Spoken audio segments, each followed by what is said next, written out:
We'll guide you through how to delete photos from Google Photos without deleting from your phone. If you find this useful, then consider subscribing and liking the video. Here we are in Google Photos. So I want to go and delete some of these. I don't want them in here. So let's go and say I go and tap on this photo.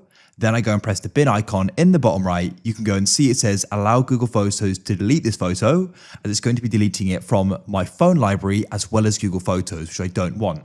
I only want to go and delete it from Google Photos.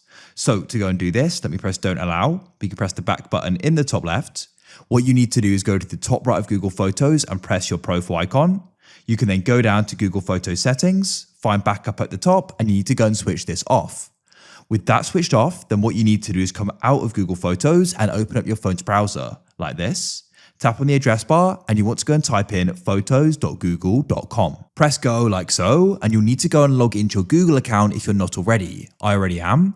Now what you can do is go and find what you want to go and delete. Let's go and say I want to go and delete this here. I could then go and tap on it. I'll press the delete button in the top right and it'll go and say remove from your Google account devices with backup turned on.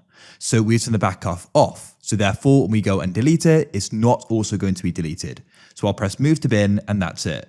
And you can go and empty the bin by coming back here, press the three lines in the top left, scroll down and find bin, and then you can go and empty the bin in the top right. That's it.